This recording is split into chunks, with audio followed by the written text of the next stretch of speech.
બોલો સતગુરુદેવની પોપટરામ બાપાની દુધેશ્વર માતની લાવેશ્વર નાથની ઉગમેશ્વર નાથની ઈર્ષાગર ભગવાનની સતગુરુદેવની જય. ધર્મ, સ્ત્રી, મિત્ર અને શિષ્ય. બાપા એમ કહેતા કે ચારેયની પરીક્ષા છેલ્લા દસકા સુધી થાય. આપણે ધર્મમાં પ્રવેશ કર્યો હોય, કોઈ પણ ધર્મમાં, પહેલા આપણો ભાવ સારો હોય અને ધીમે ધીમે એ ભાવ ઓછો થાય, કાં તો ધર્મની પાટલી બદલે, તો એ ખરેખર પાસ નથી થયા. ભાગવતની અંદર આ ચારેય શબ્દનો ઉલ્લેખ છે કે ધર્મ, સ્ત્રી, મિત્ર અને ગુરુ બાળક. આની પરીક્ષા છેલ્લા દસકા સુધી થાય. ધર્મ ગ્રહણ કર્યો એટલે નામ લીધું, ત્યારથી જિંદગીના છેડા સુધી એની અંદર એક જ ધારો ભાવ, કોઈ દિવસ ફેરફાર નહીં. એ ભાવ હોય તો પાર પહોંચી જવાય છે. પણ દુઃખ, તકલીફ કે મુશ્કેલી આવે, કે કોઈ સગાવાલા બોલે કે પુત્ર પુત્રાદી બોલે, અને જો આપણો ભાવ ફરી જાય તો આપણે બિલકુલ સમજ્યા નથી. જેટલો સત્સંગ કર્યો બધોય નિષ્ફળ જાય છે. ધર્મ અને સ્ત્રી. સ્ત્રી પતિને તન મન ધનથી વચનથી પરાયણ છે, છતાંય જ્યારે પતિ પર આફત આવે, કદાચ કોઈ મુશ્કેલી આવે અને તજીને જતી રહે તો એ પતિવ્રતા સ્ત્રી નથી. ભાગવતમાં અને શાસ્ત્રોમાં કેટલે ઠેકાણે આ કહેવામાં આવ્યું છે, પતિવ્રતા સ્ત્રીનો ધર્મ છે. ઠેઠ સુધી ગમે એ પરિસ્થિતિમાં ટકી રહે, એનું નામ સ્ત્રી છે. મિત્ર બથોબથ મળતા હોય, એકબીજા વગર સૂરજ ઉગે અને મળ્યા વગર ન ચાલતું હોય, પણ જ્યારે એકની ઉપર બટાજટી બોલે, આફત આવે, તકલીફ આવે કે મારામારી થાય, એ વખતે જો મિત્ર ભાગી જાય, મિત્ર નથી લપોડ સંગ છે. તો મિત્ર અને ગુરુ બાળક, ગુરુમાની વાહ વાહ કરતા હોય, તન મન ધન લગાવીને સેવા કરતા હોય, જેવું વર્તમાન શોભે એવું વર્તમાન પણ રાખતા હોય, છતાંય ક્યારેક ફેરફાર કરીને, જગતના કહેવાથી કોઈ કારણસર ફેરફાર કરીને પાટલી બદલે, એ ગુરુ બાળક નથી, ક્યાંય હલે ન મારે, એ ધ્યાન રાખજો. તો ખરેખર આ ભાગવતમાં 12મા સ્કંદમાં છે, સ્ત્રી, મિત્ર, ધર્મ અને ગુરુ બાળક. આની પરીક્ષા છેલ્લે સુધી એક જ ધારો ભાવ ટકી રહે, એનું નામ ભાવ છે.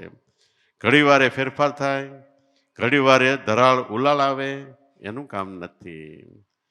તો ખરેખર આપણી અંદર પરિબ્રહ્મ પરમાત્મા ભગવાન આત્મા ગુપ્તપણે ધન રૂપે, સંપત્તિ રૂપે સંગ્રહાયેલા છે.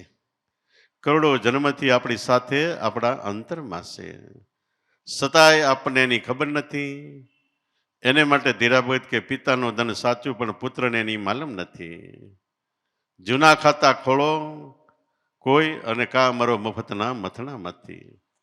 પિતાનું ધન સાચું. એક જબરજસ્ત પેઢી હતી અને પેઢી ફાલી ફૂલીને કરોડોપતિ બની ગઈ, અને એ પેઢીનો માલિક મરણ શરણ થયો. પાછળ પુત્રોના હાથમાં પેઢીનો વહીવટ આવ્યો, એમાં નીકળી ગયું દિવાળું. પેઢી સાફ થઈ ગઈ, માથે કરજ થઈ ગયું. પુત્રો વિચાર કરે છે કે હવે શું કરવું. એમાં એક પુત્રને એમ થયું, કદાચ બાપુજીએ લેણ દેણના ક્યાંય ચોપડામાં ક્યાંય પણ ઉલ્લેખ હોય કે લખ્યું હોય કે છુપાયું હોય તો હું જોઈ જાઉં. બધાય ચોપડા ઉખે છે. વીખતા વીખતા વીખતા એક કાગળિયો હાથ આવ્યું. એમાં લખ્યું હતું કે ચૈત્ર સુધી પૂનમ, ચૈત્ર સુધી પાશમ ની સવારે એક પર દી ચડતા આપણા ફળીમાં જે મંદિર છે, મંદિરના શિખરમાં 1.25 મણ સોનું દાટેલું છે. પુત્ર તો પેલા ખુશ થઈ ગયો, કાંઈ વિચાર ન કર્યો. રાત્રે શિખર ઉપર ચડીને શિખર તોડી નાખ્યું, એમાંથી કાંઈ ન નીકળ્યું. અતિશય નિરાશ થઈ ગયો. એને વિચાર પણ ન કર્યો કે શિખરની ઉપર 1.25 મણ સોનું ન રહી શકે, આમાં કંઈક ભેદ છે. પોતે નિરાશ થઈને બેઠો છે. એમાં બીજો એક શેઠિયો ત્યાં આવ્યો. પગે પડીને ખૂબ જ રડવા લાગ્યો. કેમ રડે છે? તો કે અમારી પેઢીનું દિવાળી નીકળી ગયું, હાથમાં તાંબડી લઈને માગવાનો વારો આવ્યો છે, હવે શું કરવું? એમાં કે ચોપડા વીખતા વીખતા એક કાગળ હાથમાં આવ્યું. એમાં લખેલું હતું કે આપણા ફળીના મંદિરમાં શિખરમાં 1.25 મણ સોનું છે. શિખર મેં પાડી નાખ્યું, પણ સોના જેવું કાંઈ નીકળ્યું નહીં. ઓલો શેઠ બહુ તૈયાર હતો. એ કે કાગળ મને વાંચવા દે. કાગળ વાંચ્યું કે ચૈત્ર સુધી પાશમ પર દી સડતા ફળીની અંદર શિખરમાં 1.25 મણ સોનું દાટેલું છે. એ શેઠિયો કે સોનું છે જ, બિલકુલ ગભરાઈ નહીં જાતો. પણ અત્યારે તો હું કહું એમ કર કે શું કરું? તો શિખર જેવું હતું એવું તું શણી દે, અને ચૈત્ર સુધી પાશમને હવે 5 દિવસ બાકી છે. પાશમના દિવસે સવારમાં મને સૂરજ ઉગેતા બોલાવજે. શિખર શણી લીધું. પાશમ આવી. સવારે આ છોકરો પેલા શેઠને બોલાવી આવ્યો. પહોર દી ચડ્યો તો એ શિખર એનો જ્યાં પડસાયો પડતો હતો ત્યાં પેલા શેઠ આવ્યા હતા. એને કીધું અહીંયા ખોદ. ત્યાં ખોદ્યું તો ખરેખર સોના મોર નીકળી પડી. તો ખરેખર આપણી અંદર, આપણા ત્રીજા મહાકાળ દેહની અંદર અઢળક દ્રવ્ય રૂપે, ચેતન રૂપે આપણો આત્મા છે. પણ આ માલમ કોઈ તત્વવેતા, બ્રહ્મનિષ્ઠ અને ક્ષત્રિય એવા સદગુરુ મળે તો શિખર પાડવાનો દે. પાડ્યું હોય તો શની નાખો. શિખર પાડવું એટલે સંસાર ત્યાગ કરી દેવો, ભગવા લુગડા પહેરી દેવા, બાવા સાધુ થઈ જવું, કે બીજા એવા કેટલાય ફેરફારો કરવા. એ ફેરફારો કરો એટલે શિખર પાડ્યા સમાન છે. પણ છે પિતાનું ધન સાચું, પણ પુત્રને એની માલમ નથી. જૂના ખાતા કોઈ ખોલી જવો, અંતરમાં તપાસ કરો, સદગુરુ શરણે જાઓ કે મારી અંદર અઢળક દ્રવ્ય છે, કેવી રીતે છે, ક્યાં છે? તો સદગુરુ કે તું તારું પેલા ઘર આબાદ રાખ, ધંધો કરતો હોય ધંધો કર, ભાષા બોલતો હોય ભાષા બોલ, કપડાં પહેરતો હોય કપડાં પહેર. બધી વસ્તુ આબાદ રાખીને આ દેહ આપણો એક શિખર સમાન છે. 84 લાખ અવતારની અંદર મનુષ્ય દેહ શિખર ઊંચામાં ઊંચી વાત છે, મળ્યો એ. અને આની અંદર 1.25 મણની અઢળક દ્રવ્ય પરિબ્રહ્મ પરમાત્માનો ખજાનો છે. જે ખજાનામાંથી આપણે આખી જિંદગી વાણી બોલીએ છીએ, જે ખજાનામાંથી આપણે આખી જિંદગી જોઈએ છીએ, સાંભળીએ છીએ, વ્યવહાર કરીએ છીએ. અને જો સદગુરુ મળ્યા તો એ ખજાનામાંથી શબ્દો પછી શબ્દોનો અઢળક ખજાનો બહાર નીકળ્યા જ કરે, નીકળ્યા જ કરે, નીકળ્યા જ કરે. પણ સદગુરુ મળે તો શિખર પડાવી નાખે એવા જગતમાં કેટલાય છે. પણ શિખરને આબાદ રાખીને દ્રવ્ય પમાડી દે એવા બહુ ઓછા છે. એક ગામને પદર એક સાધુ આવ્યા. મધ્યમાં લીમડાના ઝાડ નીચે બેઠા નામ ઉપર જોઈ રાખે એક તારું, એને નાક નહોતું. તે બધા પગે લાગીને કે બાપુ તમે શું જોવો છો? કે ભગવાન જોઉં છું. કે ક્યાં છે? તો આપણી લીમડાની 2 ડાળ છે ને એને 2 લાકડા ઉપર છે. એ કે અમને કેમ ન દેખાય? તો સાધુ કે તમારે આ નાકનું ટેરવું છે ને આડું હોય, 2 દ્રષ્ટિ એક ન થાય એટલે ન દેખાય. તો કે એને માટે તમારે નાક કાપવું પડે. કે એક જણો તૈયાર થયો, એને નાક ભસડી નાખ્યું, કાપીને પાછા બાપુને કે બાપુ મને નથી દેખાતું. કે સાનમુંડે કે આપણે હવે તું કોઈને કહેતો નહીં, નકર બીજો કોઈ નાક કાપવા તૈયાર નહીં થાય. આપણે નાક વડાનું ટોળું બનાવવું છે. કે ત્રીજો આવ્યો, પછી આપણે 2 સાક્ષી થઈ ગયા. 2 કે હા દેખાય છે ને, આ દેખાય. કે જો બેઠા રામ ને કૃષ્ણ ને જાનકી નાખી રામ પંચાયત બેઠી છે. કે તો ત્રીજાએ કાપો. એમ કરતા કરતા કરતા રાજા પાસે વાત કહી. રાજા આવ્યો. એ કે તમને? તો કે ભગવાન દેખાય છે. કે એ કે તો મને કેમ ન દેખાય? એ કે નાક નડે. નાક છે એટલે 2 દ્રષ્ટિ એક ન થાય. કે અને એક થાય તો દેખાય. કે રાજા નાક કપાવા તૈયાર થયો. તે પ્રધાન બહુ શાણો હતો. એ કે તમે રવા દો બાપુ, હું પેલા કપાઈ જાઉં, મને દેખાય તો તમને કે. તે પ્રધાને ભસડાવી નાખ્યું. એ કે નથી દેખાતા. એ કે સાનમુંડે ટોળું કરું, ટોળાવાળી ના બધાને ધબધબાવ્યા. તો ખરેખર આવી રીતે નાક વઢાનું ટોળું હોય એવી ટોળીઓ બહુ જાજી છે જગતની અંદર. પંથ પ્રણાલિકા અનેક છે, બંધા પાડીને બંધે બંધ વેળા એકના અનેક કરી નાખ્યા. પણ એકડાની વાતો કોઈ જાણે મજાગર, મુનિવર માય સમાણા. મતાવાળાએ માર્ગ બતાવ્યો, માર્ગ બગાડ્યો. મતપંથ વાળા અમારા ધર્મમાં આવી જાઓ, 2-5 મિનિટમાં ભગવાન બતાડી દી. મેં 2-3 પત્રિકા વાંચી હતી પ્રખ્યાત ધર્મની. તે પછી એને 1-2 શિષ્યોને પૂછ્યું, એટલે કે એમ ને આમ ને તેમ ને મીડા ગોટા વાળવા. 5 મિનિટમાં હું જિંદગી વહી જાય તો ન મળે, મળી જાય તો થોડીક વારમાં મળી જાય, પૂર્વનો યોગ હોય તો. આપણો ધગધગતો ભાવ પ્રેમ હોય, સામે તત્વવેતા બ્રહ્મનિષ્ઠ ક્ષોત્રી સદગુરુ હોય તો આત્મ સાક્ષાત્કાર થઈ જાય છે. બાકી મતાવાળાએ માર્ગ બગડો, દુનિયા આખી નાખી ડોળે.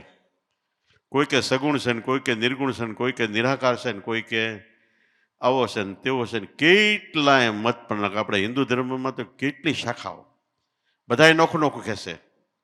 તો બધાયનો એક કરી દે, એકડો કરી દે એવા કોક મુનિવરો જેને મન માર્યું એ બધાનો એક કરી શકે છે. બાકી એકના અનેક કરી નાખે. પણ એકડાની વાતો જાણે મજાગર. જેમ જબરજસ્ત લાકડું હોય અને આપણી બથમાં ન આવે એવડું હોય.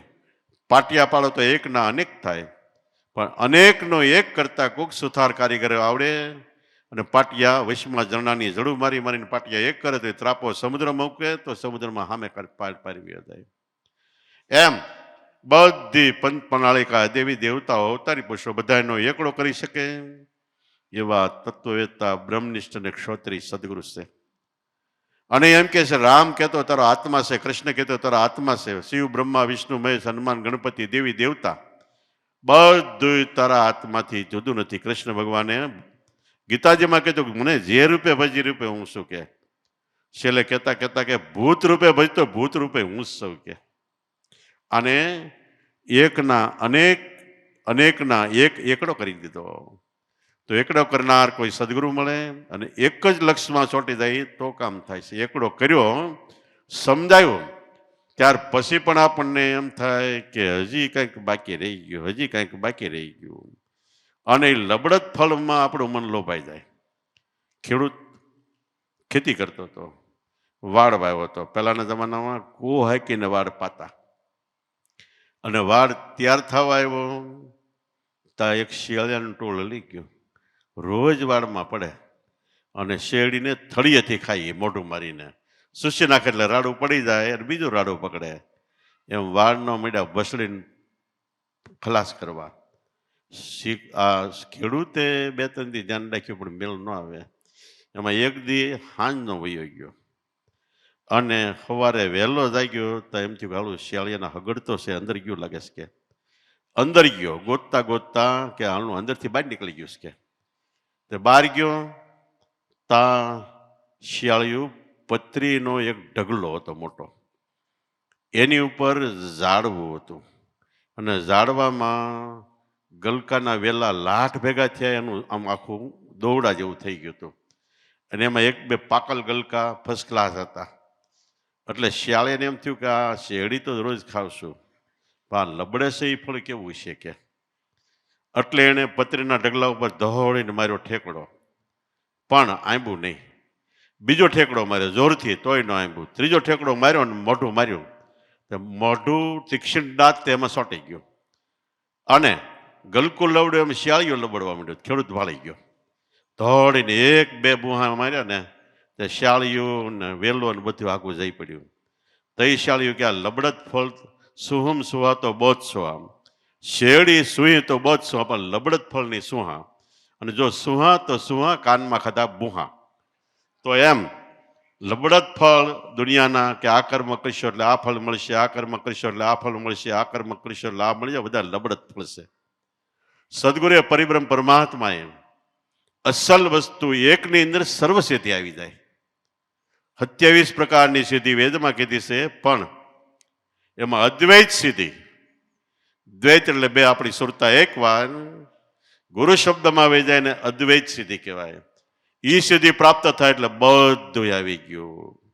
એમ સદગુરુ એક મળ્યા અને એમાં જિંદગીના છેડા સુધી આપણે પહેલા કીધું વિશ્વાસ રહી ગયો, છેલ્લે સુધી તો બધું આવી ગયું. વચ્ચેથી જો કટિંગ થાય તો આપણા મનના ટુકડા થાય, કરેલી કમાઈ હારી જાય છે. એટલે સર્વ વસ્તુ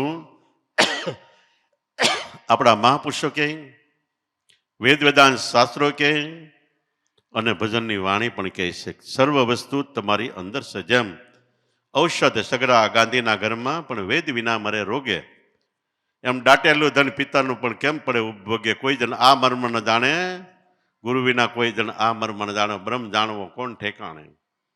ગાંધીની દુકાન હોય, એમાં બધી જાતના ઓહળિયા હોય, કડવું કરિયાતું સામાન્ય હોય, ઝેર કોઈશ લાવે ને અમૃત હોય, બધું હોય. પણ એ દુકાનની અંદર રહેવા વાળો હોય એને રોગ થાય તો સીધું એ ન ખાઈ શકે, કારણ કે એનું જ્ઞાન નથી. પણ વૈદ કોઈ મળે અને નાડી જોઈને કે તને આ વાત છે, તને પિત્તનું જોર છે એટલે તારે આ ફાંકી લેવી પડશે, તો વૈદથી ઉપભોગ થાય છે અને એ ફાંકી કે ખાઈ એટલે આપણો રોગ મટે છે. એમ જેટલી ઔષધિ જોઈએ આપણને બહુરોગ થયો છે, બધી ઔષધિ આપણા દેહ મંદિરમાં છે. ફક્ત એક મનનું કારણ છે. મન કી હારે હારે મન કી જીતે જીત, મન મિલાવે રામ સે મળ મેળવી દે ફજીત. મનની જીત થઈ જાય, મન સ્વરૂપ અંતરમાં વહી જાય તો આપણે આપણા ભવરોગની ઔષધિ આપણા હાથમાં આવી જાય અને એ ઔષધિનું અનુપાન કરતા ભવરોગ પણ મટી જાય છે. બાકી મેડિકલ સ્ટોરની વચ્ચે હોય ને ગમે એ થયું હોય તો આપણેથી એ રોગ નથી મટતો. એ તો એક દ્રષ્ટાંત છે. સિદ્ધાંત પ્રમાણે આપણું મન આત્મા સિવાય એટલે નામ સિવાય અને સદગુરુ મૂર્તિ સિવાય બીજે મન ગયું એટલે ભવરોગમાં ગયું એમ માનવાનું, અવિદ્યા માયામાં ગયું એમ માનવાનું. અને પાછું એનું ને એનું ઔષધિ પાછું કેમ વાળવું એને માટે સદગુરુને પૂછવું પડે. એ કુશળ વૈદ છે કે પહેલો પાયો તું સેવાનો કર, સેવા કરતા કરતા આપણું મન ગળી ઓગળી પીગળીને રાળ બનશે. પછી સત્સંગ કર, સત્સંગથી તારી ભૂલ થતી હોય તને સમજાય, અને પછી સ્મરણ કર એટલે તું સ્વરૂપમાં મળી જઈશ. સત્સંગથી આપા મીટે મીટે ભારંભારી. આપણે કદાચ અહંકારી હોય, અભિમાની હોય કે આડોડ હોય, ગમે એવા હોય, પણ સત્સંગથી આપણી ગાડી પાટે સડે છે. અને સેવા કરવાથી સેવા ભક્તિ કળીકાળમાં ઉત્તમ ધર્મ ગણાય. અનુરાગી થઈ વર્ત્ય જગતમાં તો બંધન મુક્તિ થાય, મનવા રામને સિદ્ધને ભૂલી જાય. સેવા ભક્તિ કળીકાળમાં, આ યુગમાં કોઈ યજ્ઞ જાજો ન કરી શકે. હજારો વર્ષ કે તપ કરતા, અત્યારે કોઈ બેહી ન ગે. અને એવા તો કેટલાય કઠોર કર્મકાંડ પહેલા બીજા ને ત્રીજા યુગમાં હતા, પણ અત્યારે કાંઈ નહીં. કલી મેં કેવલ નામ આધારા. કબીર સાહેબે કહી દીધું, કોઈએ પૂછ્યું કે હવે આ બધું નહીં થઈ શકે. કબીર સાહેબ કે છેલ્લે એક નામનો આધાર પકડી લો અને એનું સ્મરણ કરો, સંતોની સેવા કરો, એનો સત્સંગ કરો. એ સેવા સત્સંગ ને સ્મરણ એ કળયુગની અંદર ભક્તિનો પાયો છે. એનાથી ઓટોમેટિક આપણા હૃદયની અંદર જ્ઞાન ધ્યાન ને આધીનતા આવી જાય. એટલે કલી મેં કેવલ આ નામ આધારા, આ એક જ વાક્ય પકડી લ્યો, નામનો આધાર. તમે મનમાં નક્કી કરો કે આપણે પકડી લીધો, પણ પાછું દેવી દેખતા કર્મકાંડ આવે એટલે આપણું મન મિની ઠેકાણ જેમ ઠેકીને ન્યા આવી જાય. એટલે આધાર આપણે મૂકી દીધો. એક આધાર પકડ્યો હોય એ આધાર જિંદગીના છેડા સુધી મુકાય નહીં. અને પણ એ આધાર સાચો પકડાવો જોઈએ. ખોટો પકડાય તો કેવું થાય? ખેતરથી ખેડૂત એક મોટો ભર ભરીને, એટલે ગાડા ઉપર ઊંચો ભર ભરીને આવતો હતો. એમાં એક વોરો આલ્યો હતો. એટલે ખેડૂત કેલા તું હાલ્યો છે, તારે બે જવું માથે તો સડી જવું પર કે, પણ જોઈએ આ રસ્તામાં એકલવાય એટલે આમ ઢાળ ને એવું બધું આવે છે, તું નાડું પકડી રાખજે. તો કે બોલે કે ભલે. બે ગાડું હાલ્યું આવતું હતું, પણ એમાં એકલવાય આવી તે હોરો પડ્યો હેઠો. તે ખેડૂત કેલા મેં તને કીધું નાડું પકડે, કે હજી પકડી રાખ્યું પાયજામાનું. એવું નાડું પકડાઈ ગયું ને તો હેઠા પડવાનો વારો આવશે. ખેડૂત કેમ બાંધવાનું નાડું, જે બંધનથી ભાર ભરાણો છે, ભર ભરાણો છે એ નાડું, જે બંધનથી આપણો દેહ ઘડાણો છે એ નામનું નાડું પકડી રાખો. તો કોઈ દિવસ પડવાનો ક્યાંય પણ ભય નહીં રહે. તો નામ સર્વોપરી છે. નામ છે એ મળ્યો અને એક નિષ્ઠા બાંધીને જિંદગીભર એમાં એકમાં ખાલી વિશ્વાસ રાખો, શ્રદ્ધા રાખો, ભાવ પ્રેમ રાખો, તોય બેડો પાર થઈ જાય. કબીર સાહેબ એક વાણીમાં કીધું, હું રહું છું એક વિશ્વાસમાં, અને એમાં કદાચ ન રહે તો હું સૌ શ્વાસોશ્વાસમાં. બેમાંથી એક વસ્તુ પકડો. શ્વાસોશ્વાસ એ યોગ છે અને વિશ્વાસ એ ભક્તિ છે. અને ગુરુ મહારાજ તન મન ધન લગાવીને સેવા કરો એ કર્મ છે. ગીતામાં કૃષ્ણ ભગવાને કર્મયોગ, ભક્તિ યોગ અને જ્ઞાન યોગ ત્રણ યોગ કીધા છે. જોકે ત્રણેય યોગ જગત દ્રષ્ટિએ બહુ અઘરા થાય છે. હજારો કર્મ છે, તમે પકડી ન શકો. એકાદું કર્મ કરતા ને બીજું હારા કર્મનું ફળ આવે એટલે એ મૂકીને તમને એમ થાય ગુલું કરીએ, એટલે બાવાના બે બગડે. પણ સદગુરુની તન મન ધન લગાવીને સેવા કરો એ કર્મયોગ છે. આપણે એમાં અડગ નિષ્ઠા રાખો, ભાવ પ્રેમ રાખો એ ભક્તિ યોગ છે. અને એને આપ્યું નામનું સ્મરણ કરો એ જ્ઞાન યોગ છે. ત્રણેયનો સમન્વય થઈ જાય જે હૃદયમાં, એને કહેવાય મહાયોગ. આપણા સદગુરુ શ્યામ પોપટરામ બાપા એક વાણીમાં કીધું, મહાયોગ બતાયા મેરા સદગુરુને મહાયોગ બતાયા. તો એક જ વસ્તુમાં વિશ્વાસ હોય તો આપણું વાણ ભવસાગર તરી જાય છે. તો એક નિષ્ઠાથી એક જ વસ્તુ પકડો, એક જ ગુરુને એક જ આત્મા, એક નામ નિશાની આવી, એક ટેક જેને ગ્રહણ કરી અને સત્ય ભક્તિ સમજાણી. તો એની સામે તમે દલીલ કરો કે તો સંતોએ વાણીમાં કીધું કે સંતોને સેવવા તન મન લગાવીને એ બધું ખોટું નથી, સાચું છે. સદગુરુએ જે નામ આપ્યું એ નામ સત્ય છે કે નહીં, આ એક વસ્તુ નક્કી કરવા માટે. એમાં આપણો પ્રેમ ઘટે છે તો પ્રેમ વધારવા માટે, અને આપણે સાધના કરવામાં કદાચ અટવાતા હોય તો સાધનામાં સહાયરૂપ થવા માટે.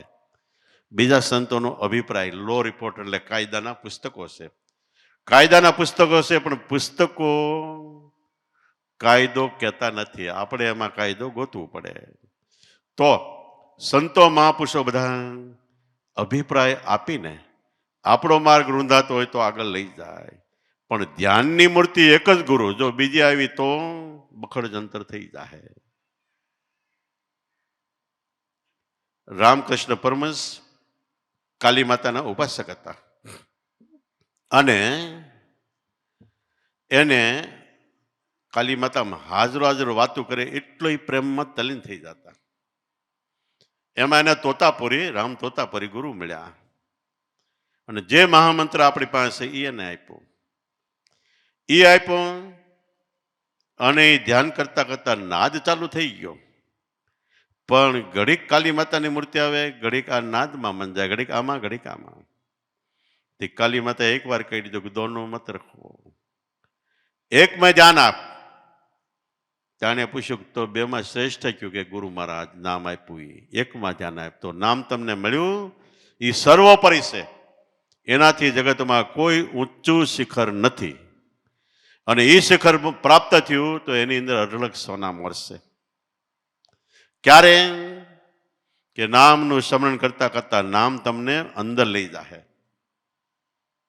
ઓટોમેટિક લઈ જાય સ્મરણ શક્તિ આપણી વચ્ચે શ્વાસોશ્વાસનું ભજન એટલે 12 આંગળ ફડાકા મારે શ્વાસ એ શ્વાસ ધીમો પડીને અંદર જાય જેમ અંદર જાય એમ નામમાં આપણું ધ્યાન અંદર જાય અને અંદરની અંદર અનુભવનો અઢળક ખજાનો એ ખજાનાના આપણે માલિક બનીશું તો ખાઓ પીઓ હરો ફરો મોજ શોખ કરો પણ એક વસ્તુમાં નિષ્ઠા રાખીને નામનું સ્મરણ સદગુરુ સંતોની સેવા અને સત્સંગ અને સ્મરણ આ વસ્તુમાં જેટલું બને એટલું ધ્યાન આપો એટલે એકમાં ધ્યાન આપો તો જ કાર્ય સિદ્ધ થાય અને એકમાં ધ્યાન આપીએ એટલે આપણો બેડો પાડશે ને આપણા જીવનને ધન્યવાદ છે બોલો સતગુરુ દેવની પોપટરામ બાપાની દુધેશ્વર માતની લાવેશ્વર નાથની ઉગમેશ્વર નાથની ઈર્ષાગર ભગવાનની સતગુરુદેવની